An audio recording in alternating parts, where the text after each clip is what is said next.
নমস্কার বন্ধুরা, বেঙ্গল ওয়েব চ্যানেলে তোমাদের সকলকে অনেক অনেক স্বাগত। আমি Prantik Guha, Xavier street ayurvedic medical college and হসপিটালের ফাইনাল ইয়ার ছাত্র। সো কদিন পরে আমাদের অল ইন্ডিয়া আয়ুষ কাউন্সিলিং আর তার কিছুদিনের মধ্যে আমাদের ওয়েস্ট বেঙ্গল স্টেট আয়ুষ কাউন্সিলিং শুরু হয়ে যাবে। তার আগে তোমাদের সকলের মাথায় একটা কোশ্চেন কিলবিল করে যাচ্ছে যে অল ইন্ডিয়া আয়ুষ কাউন্সিলিং এ পার্টিসিপেট করব না ওয়েস্ট বেঙ্গল স্টেট কাউন্সিলিং এ পার্টিসিপেট করব। অল ইন্ডিয়া পার্টিসিপেট না করে স্টেট কাউন্সিলিং এ পার্টিসিপেট করা হবে? এরকম নানা কোশ্চেন এফএকিউ এর মতো তোমাদের মাইন্ডে আসছে আর সেখান থেকে আমার কমেন্ট বক্সে আর আমার মেসেজে আসছে। তো একটা ভিডিওতে রিপ্লাই করে দিচ্ছি, ভালোভাবে বুঝে নাও। আর অল ইন্ডিয়া কাউন্সিলিং আর ওয়েস্ট বেঙ্গল স্টেট কাউন্সিলিং এ কি ডিফারেন্স এর আগে একটা ভিডিওতে বলেছি, বাট স্টিল অনেকে ক্লিয়ার হয়নি। তো আজকে এই ভিডিওতে বুঝিয়ে দিচ্ছি আর তোমাদের কোনটা করা উচিত সেটাও ভালোভাবে বুঝিয়ে দেবো। ওকে, তো আসলে দেখে নেওয়া যাক।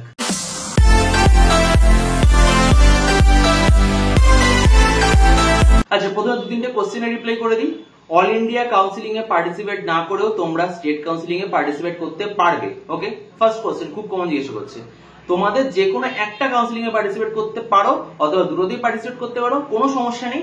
বাট আমি বলেছিলাম যে অল ইন্ডিয়া কাউন্সিলিং এ কিছু কিছু রুলস আছে, যেমন সেকেন্ড রাউন্ডের পর তোমরা যদি ওইখানে সিট না নেও বা সিটে নষ্ট করো, তোমরা কিন্তু স্টেট কাউন্সিলিং এ পার্টিসিপেট করতে পারবে না। তখন অনেকে জিজ্ঞাসা করছে, দাদা তবে কি রিলেটেড? না, রিলেটেড না, বাট কোথাও না কোথাও এগুলো রিলেট থাকে, স্বাভাবিক। কারণ ACCC মোটামুটি পুরো জিনিসটাকে হ্যান্ডেল করছে। ওরা জাস্ট 85% স্টেট কোটার জন্য WMCC কে অথরাইজেশন দিয়েছে, তোমরা স্টেট কোটার কাউন্সিলিংটা তোমরা করাও, অল ইন্ডিয়া কাউন্সিলিং আমরা করাবো। ঠিক আছে, তো ওরা ঠিক নজরই রাখছে এটা যে না কে কোন কাউন্সিলিং এ কোথায় পার্টিসিপেট করে কোথায় সিট নিচ্ছে। ঠিক আছে, তো দুটো রিলেটেড নয়, তোমরা চাইলে দুটোতেই পার্টিসিপেট করতে পারো অথবা যে কোনো একটাতে পার্টিসিপেট করতে পারো, আর সেটা ওদের অবশ্যই জানকারিতে থাকবে। তোমরা ওদেরকে লুকিয়ে দুটো সিট একসাথে গ্র্যাব করতে পারবে না দুটো কাউন্সিলিং এ। ওকে, নেক্সট সবচেয়ে ইন্টারেস্টিং কোশ্চেন, দাদা অল ইন্ডিয়া কাউন্সিলিং না স্টেট কাউন্সিলিং, কোনটাতে পার্টিসিপেট করব? ভালো করে বুঝে রাখো, এটা কিন্তু সেম হবে ভেটেরিনারি কোর্সের জন্য। ঠিক আছে, ভেটেরিনারির সময়ও আলাদা করে আশা করছি এই ভিডিওটা বানাতে হবে না। ওকে, শোনো, একটা ছোট এক্সাম্পল দিয়ে আগে বলছি, তারপরে তোমাদেরকে আস্তে আস্তে বোঝাচ্ছি।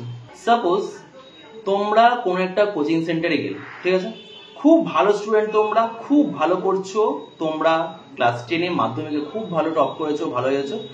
তারপরে তোমরা কোনো কোচিং সেন্টার অথবা তোমরা স্কুলে গেছো। ঠিক আছে, সাপোজ বললাম যে স্কুলেই ভর্তি হয়েছো। তোমরা স্কুলে গিয়ে দেখলে যে ওইখানকার স্টুডেন্টরা মোটামুটি অ্যাভারেজ। ঠিক আছে, তুমি তার তুলনায় একটু ভালো। ওকে, এবার দেখলে তুমি যে যখন ওইখানে পরীক্ষা হলো, ওই পরীক্ষা দিয়ে দেখলে যে ওইখানে সাপোজ ওই স্কুলে 100 স্টুডেন্ট আছে, সেই 100 স্টুডেন্টের মধ্যে 15 জন ভালো করেছে, আর তুমি সেই 15 জনের মধ্যে সাপোজ সেকেন্ড বা থার্ডে আছো। ঠিক আছে, তো এবার ওই স্কুল থেকে কিছু প্রাইজ দেওয়া হলো, যারা প্রথম 10 জন বা প্রথম 15 জন, তুমি সেই প্রথম 15 জনের মধ্যে থেকে সেই প্রাইজটা রিসিভ করলে, অথবা সেই 15 জনের মধ্যে থার্ড হওয়ার জন্য তুমি একটা স্পেশাল প্রাইজ রিজার্ভ করলে। ওই 15 জনই প্রাইজ পেয়েছে, তুমি ওই প্রাইজ প্লাস একটা স্পেশাল প্রাইজ রিজার্ভ করলে because of your third position. Okay,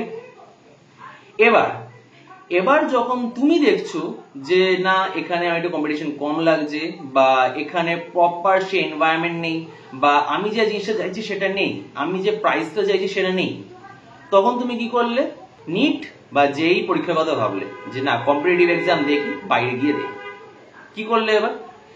এবার বাইরে গিয়ে তোমরা যখন দেখলে বাহ এখানে এত প্রাইজ আছে, এত স্কোপ আছে, এত অপরচুনিটি আছে, এখানে তো আমি যা চাই প্রাইজ পেতে পারি, আর আমি এমনি ভালো স্টুডেন্ট। ঠিক আছে, তো আমি দেখি, ঢুকে গেলে অল ইন্ডিয়া এক্সামে ঢুকে গেলে, নিট জেই বা যে কোনো এক্সামে, ওইখানে 100 জন ছিল, এখানে ধরলাম ফর সেক 1 লাখ জন আছে। ঠিক আছে, 1 লাখে এবার তোমার মাথায় আছে না 100 জনের মধ্যে আমি যখন 15 জনের মধ্যে আছি, থার্ডে আছি 100 জনের মধ্যে, আমি যখন 1 লাখের মধ্যে যাব আমার ভালোই রেজাল্ট হবে। যখন তুমি দেখলে সেই পার্সেন্টেজে তোমার র্যাঙ্ক চলে এলো 15,000। ওকে, 15,000 তো মনে হচ্ছে না 1 লাখ হিসাবে তো ভালো, ওইখানে 100 জনের মধ্যে 15 জনের মধ্যে থার্ড ছিলাম আমি, এখানে 1 লাখ জনের মধ্যে 1500 জনের মধ্যে আমি আছি। ওই 1500 জনের মধ্যে সাপোজ ধরে তুমি 1200 নম্বরে আছো। প্রাইজের কথা এলো, প্রাইজের কথা হঠাৎ করে বলছে যে না যারা প্রথম 500 জন তাদেরকে স্পেশাল প্রাইজ দেওয়া হবে। তুই বলে ঠিক আছে, স্পেশাল প্রাইজ আমার লাগবে না। তারপরে বললো এখানে 1000 জনের মধ্যে যারা আছে তাদেরকে প্রাইজ দেওয়া হবে। বলে এ বাবা, আমার তো সেই প্রাইজও হচ্ছে না। আমি যখন স্কুলে ছিলাম আমার তো ভালো দুটো প্রাইজ আসছিল, এখানে একটাও প্রাইজ আসছে না। তারপরে কি বললো, 2000 জন আছে তাদেরকে আরো প্রাইজ দেওয়া হবে। তখন বলে না, আমি তো এবার প্রাইজের মধ্যে আছি, 2000 জনের মধ্যে আমি আছি। তখন তুমি 2000 জনের মধ্যে যে প্রাইজটা সেটা গ্র্যাব করলে। এবার লজিক বোঝার চেষ্টা করো। এখানে 100 জনের মধ্যে যেটা ছিল সেটা ছিল তোমাদের স্টেট ওয়েস্ট বেঙ্গল, ঠিক আছে?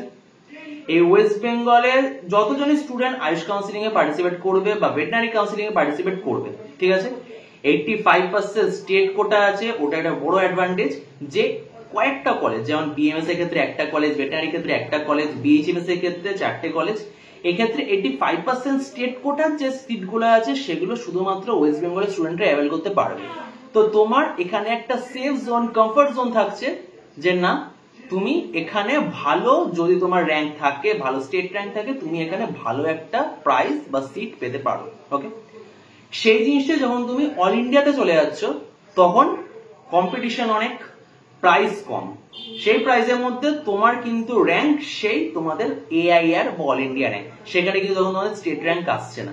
তো তোমাদের চান্স অটোমেটিক্যালি কমে যাচ্ছে এখানে পাওয়ার। ওকে, এই ছিল অল ইন্ডিয়া কাউন্সিলিং আর স্টেট কাউন্সিলিং এর ডিফারেন্স। এর থেকে ভালো এক্সাম্পল আমার কাছে নেই, আশা করছি তোমরা বুঝতে পেরেছো। তবে আমার যেটা মনে হলো যে না, আমাকে একজন কোশ্চেন করলো যে দাদা আমার তো তোমার মনে হচ্ছে স্টেট কাউন্সিলিং করা উচিত, অল ইন্ডিয়া কি করবো না? এটাও না। এবার শোনো, এবার সেম জিনিসটাই ধরে নাও যে ওইখানে যে 100 জনের মধ্যে আছে তখন দেখছে যে মাত্র 15 জন না, মাত্র 3 জনকে দেওয়া হচ্ছে। বলছে কেন? বলছে কারণ আমাদের এখানে প্রাইজের সংখ্যা কম, এর বেশি প্রাইজ আমরা এফোর্ড করতে পারবো না। তখন ভাবছে যে না, এই 3টে প্রাইজে কিছুই না পাওয়ার থেকে ভালো যে না বাইরে গিয়ে দেখি, বাইরে গিয়ে অ্যাটলিস্ট 2000 জনের মধ্যে ভাই কিছু তো প্রাইজ পাবো, কিছু অ্যাটলিস্ট হাতে আসবে, কিছু তো বাইরে নিয়ে যেতে পারবো। Same for all India counselling. আমাদের এখানে বিএমএস আর ভেটেনারি একটা মাত্র কলেজ আছে যার মধ্যে general, OBC A, OBC B, SC, ST এই করে কিন্তু সিটের সংখ্যা অনেক কম হয়ে যাচ্ছে। আর এমবিবিএস, বিডিএস থেকে যারা পাবে না বা যারা এখানে আসবে তারা ডাইরেক্ট টপ যে ক্রিম লেয়ার তারা এখানে এই ভেটেনারি অথবা বিএমএস সিটগুলো নিয়ে নেবে। তখন তোমাদের কাছে কি অপশন থাকবে যে না, অল ইন্ডিয়ায় 15% সিট থাকুক বা সেখানেও তো অল্প অল্প করে করে করে পুরো অল ইন্ডিয়াতে কিছু তো সিট পাবো, আমরা ওতে যাই। তখন তোমাদের ওই অ্যাপ্রোচটা থাকা উচিত। তো আমার সিম্পল অ্যান্সার কি হচ্ছে, যদি তোমাদের অ্যাপ্রোচ বিএমএস অথবা ভেটেনারি হয়ে থাকে, এটা এমবিবিএস বিডিএস প্লিজ ধরো না, কারণ এমবিবিএস বিডিএস এর কলেজ সংখ্যা মোটামুটি ঠিক আছে। ভেটেনারি আর বিএমএস হচ্ছে একমাত্র ওয়েস্ট বেঙ্গলে খুব বাজে অবস্থা, একটা করে মাত্র সরকারি কলেজ আছে। ভেটেনারিতে আরো বাজে অবস্থা, বিএমএস এ তো দুটো প্রাইভেট কলেজ আছে, ভেটেনারিতে একটাই মাত্র কলেজ আছে, ওইখান থেকে যারা পাস করে তারাই মোটামুটি, সিটও কম, একটু সমস্যা তো আছে। তো সেক্ষেত্রে কি করবে, যদি তোমাদের টার্গেট বিএমএস অথবা ভেটেনারি হয়ে থাকে তবে তোমরা তোমাদের মার্কস বুঝে যে না আমাদের যা মার্কস আছে আমরা এই ওয়েস্ট বেঙ্গলে এই কম্পিটিশনে পাবো না, ওই 3টে প্রাইজের মধ্যে আমাদের হওয়ার কোনো চান্স নেই। In that case you should go for all India counselling. All India counselling এ বিএমএস এ কিন্তু প্রচন্ড কম্পিটিশন, আগে থেকে বলে রাখছি, বাট অ্যাটলিস্ট এখানের থেকে বেশি ওইখানে চান্স থাকবে। এখানে 550, আগের বার আমার মনে আছে আমার একটা প্যাথেটিক কাউন্সিলিং, পেইড কাউন্সিলিং এর হিস্ট্রি হলো, আমার বেলায় আমি দুজনে কাউন্সিলিং করেছিলাম, দুজনেরই 550 ছিল, একজনের হয়েছে একজনের হয়নি, বিকজ একজনের বায়োলজিতে বেশি ছিল, তার র্যাঙ্ক বেশি ছিল, আর পরের জনে হয়নি কারণ তার র্যাঙ্ক কম ছিল, আর সে 550 ছিল কাট অফ সে বছরের। ওকে, তো এটা হচ্ছে হলো এই স্টেট কাউন্সিলিং এ একটা কমস, বাজে দিক, যে এখানে সিট কম। নট ফর বিএইচএমএস, বিএইচএমএস এ 4টে কলেজ আর একটা সেন্ট্রাল কলেজ, ওরা তো অল ইন্ডিয়া কাউন্সিলিং এর থ্রু করতে হয়, ওটা আলাদা বলছি না, বাট এখানে 4টে কলেজ আছে। তো অ্যাটলিস্ট ইউ শুড ট্রাই, তোমরা যদি বিএইচএমএস টার্গেট হয়ে থাকে তোমরা স্টেট কাউন্সিলিং ট্রাই করতে পারো। সেখানে যদি মনে হয় না এখানেও হচ্ছে না, দেন যে না, বা আমার যদি আলাদা কিছু থাকে যে না আমরা এই কলেজ করবো না ওই কলেজ করবো না, then you should go for all India counselling. 3টে কাউন্সিলিং আমি কিন্তু বললাম, বিএমএস, বিএইচএমএস, ভেটেনারি। বিএমএস ভেটেনারিতে যেহেতু মাত্র একটাই কলেজ আছে সেই জন্য তোমাদের অ্যাপ্রোচ তোমরা দুটো করতে পারো। যদি তোমাদের মনে হয় যে না আমরা এই 3টে প্রাইজের মধ্যে রাখতে পারবো না, এই ক্ষেত্রে তোমাদের যাওয়া উচিত হলো অল ইন্ডিয়া কাউন্সিলিং এ। আর যদি তোমাদের বিএইচএমএস অ্যাপ্রোচ হয়ে থাকে, বিএইচএমএস এ এখানে সাফিসিয়েন্ট সিটস আছে, এখানে দেখো যদি তারপর না হয়ে থাকে ইন দ্যাট কেস তোমাদের অল ইন্ডিয়া কাউন্সিলিং এ যাওয়া উচিত। ওকে, এই ছিল মোটামুটি অল ইন্ডিয়া কাউন্সিলিং আর স্টেট কাউন্সিলিং এর ডিফারেন্স। কখন তোমাদের যাওয়া উচিত ভালো করে বোঝালাম। তোমরা তোমাদের মার্কসের রেসপেক্টে আশা করি এখন বুঝে গেছো, বা যখন এমবিবিএস বিডিএস কাউন্সিলিং এর লিস্ট বেরোবে তখন আরো বেটার বুঝে যাবে যে তোমরা কতটা জলে আছো। তো সেই জল বুঝে তোমরা আয়ুষ কাউন্সিলিং এর দুটো নদী আছে, দুটো নদীতে ঝাঁপ দিতে পারো। একটা পুরো গঙ্গার দিকে যাচ্ছে আর একটা ছোট পুকুরে মিশছে। পুকুর এখানে ওয়েস্ট বেঙ্গল আর গঙ্গা মানে অল ইন্ডিয়া। তো কোথায় তোমাদের যেতে হবে এটা একটু বুঝে শুনে লাফ মারবে। আর এগুলোর জন্য মূলত আমি পেড কাউন্সিলিংটা রেখেছি, কারণ ফার্স্ট টাইম কাউন্সিলিং অফকোর্স তোমাদের একটু সবকিছু ম্যাচ আপ করতে প্রবলেম হবে, স্বাভাবিক, সেটা জানা কথা। কারণ আমার নিজের বেলায় কিন্তু আমার মনে হয় যে আমাকে যদি কেউ আগে থেকে ঠিকঠাক বলে দিত, গাইড করতো, আমার মনে সুবিধা হতো। কারণ আমার বেলা সিরিয়াসলি বলছি 5-6 জন মাত্র ইউটিউবার ছিল যারা এই নিট কাউন্সিলিং নিয়ে ভিডিও বানাতো। ইভেন যারা তখন বানাতো তারা এখন ভিডিও বানানো ছেড়ে দিয়েছে। আমি যাদের ভিডিও দেখিয়ে কাউন্সিলিং করেছি বা সমস্ত কিছু ইনফরমেশন নিয়েছি তারা এখন ভিডিও ছেড়ে দিয়েছে। ওই 5-6 জন মুষ্টিমেয় ছিল। ইভেন এত চ্যানেলও ছিল না অল ইন্ডিয়াতে যারা এত কিছু গাইড করতো। তো এখন অনেকে আছে, তুমি তাদের থেকেও নিতে পারো, আমার থেকেও নিতে পারো, বাট প্লিজ মেক অ্যাসিওর যে তোমাদের মার্কসটা এই 1 বছরের যে এত কষ্ট করে সকালবেলা ঘুম থেকে উঠে বা যা কিছু করে তোমরা মার্কসটা গেইন করেছো এত পড়াশোনা করে, সেটা যেন জাস্ট কিছু ফর সাম ফালতু রিজন সেটা যাতে নষ্ট না হয়। ঠিক আছে, এই ছিল আজকের video. All India counselling state counselling কি ডিফারেন্স, কাদের কি করা উচিত, আশা করছি তোমাদের বোঝাতে কোনো অসুবিধা হয়নি। তোমরা যদি চাও পেড কাউন্সিলিং নিতে পারো, নিচে নাম্বার দেওয়া আছে, এখান থেকে কন্ট্যাক্ট করতে পারো, আমাকে মেসেজ করতে পারো, কলে মাঝে মাঝে হয়তো সুইচ অফ পেতে পারো। আফটার অল আমি একজন ফাইনাল ইয়ারের স্টুডেন্ট, তো একটু হলেও মাঝে মাঝে হয়তো তোমরা আমায় কলে পাবে না।